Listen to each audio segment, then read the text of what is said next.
Je m'appelle Élise Vieira, j'ai 19 ans et je fais un BTS Négociation Relations Clients chez ITIS. Alors bonjour, je m'appelle Raphaël Cresson, j'ai 21 ans, je suis en deuxième année de BTS MUC à ITIS Formation et mon entreprise c'est Célio de Caracena et je suis en CDI chez eux. Je m'appelle Marine Mulot, j'ai 20 ans, je suis en BTS CGO, donc comptabilité, en alternance à la SNCF. Bonjour, je m'appelle Dorian Contasso, je suis en BTS en alternance à ITIS Formation pour un BTS MUC, Management des unités commerciales. Alors moi je me présente Zola Kevin et j'ai 20 ans. Je suis actuellement en BTS NRC, c'est-à-dire Négociation Relations Clients à ITIS Formation. C'est une école avec des petits effectifs, donc on est 15 maximum par classe. Et c'était un moyen pour moi de rentrer dans la vie professionnelle en choisissant l'alternance. J'avais le choix entre la faculté des métiers d'Evry, la RISE, l'école RISE et ITIS Formation. La faculté des métiers, en fait, en alternance, c'était une semaine, ça me plaisait pas. Et RISE, j'ai commencé à regarder les critiques qu'il y avait dessus et voilà. Et donc j'ai préféré choisir ITIS Formation. Parce que j'ai mon beau-frère qui a fait son BTS à ITIS et il m'en a dit que du bien de cette école. Du coup, je suis allé voir un peu et ça m'a convaincu, du coup, je suis resté. J'ai eu des bons échos dessus et en fait, chercher une école pas trop loin de chez moi et j'ai un ami qui m'a conseillé de venir ici parce que lui voulait venir ici, il n'a pas pu, mais donc j'ai postulé ici, j'ai été prise et voilà. En fait, j'avais un très bon ami que je connaissais depuis que j'étais jeune. Lui, en fait, il était déjà à ITIS Formation et il était dans le domaine de la rénovation de l'habitat. Il m'a conseillé cette école-là, il m'a dit comme quoi, voilà, c'est une école, elle était plutôt pas mal. Les professeurs, ils étaient ouverts avec les élèves.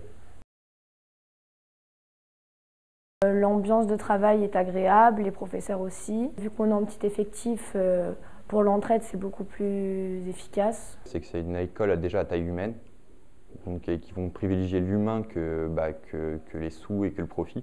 C'est le rapport élève-professeur, c'est un rapport totalement différent que celui qu'on peut avoir au lycée où on est plus ouvert au dialogue, à la communication, même au niveau des débats en cours, c'est assez vivant.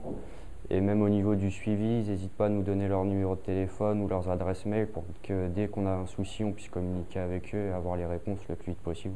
C'est une bonne école dans l'ensemble parce que c'est vrai que par rapport au lycée, on voit la différence entre le rapport élève-professeur. Les profs dans la moyenne sont bien, puis ils sont souvent là pour nous. Tous les cadres qui sont dans cette école, c'est-à-dire le responsable informatique, ceux qui s'occupent de la relation des entreprises ou même le directeur de l'école, voilà, c'est des personnes ouvertes, c'est des personnes qu'on leur rencontre de la vie de tous les jours. Des personnes avec qui on peut discuter, on peut avoir quelques affinités. Ça va, les élèves aussi sont accueillants, ils sont ouverts, ils sont sociables. Je suis assistante commerciale dans une agence qui s'appelle Maison Eco. Je suis à la Poste. Je suis en alternance chez Decathlon. Je suis à Célio à Caracena. Donc je suis à la SNCF. On est le lundi et le mardi en cours et le reste de la semaine en entreprise. C'est un rythme assez soutenu quand même, il faut le dire. Avoir à la fois l'école, le travail de l'école, plus le travail à faire en entreprise. Donc du coup, ça coupe la semaine en deux. Bon, après, pour faire des dossiers à l'entreprise, c'est un peu difficile. Mais sinon, ça fait du bien de pouvoir souffler entre les deux. Ça permet de gagner son argent et voilà, de vivre très bien. Et on suit un rythme de salarié, donc on a 5 semaines de vacances. On a 2 week-ends organisés par l'école.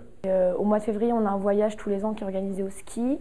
Au mois d'avril, on part en Allemagne à Europa Park et on a après des soirées à thème sur différents week-ends. Notamment des soirées poker.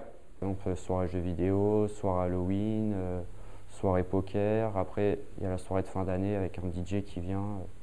C'est vraiment convivial, ça permet que tous les étudiants puissent se rencontrer.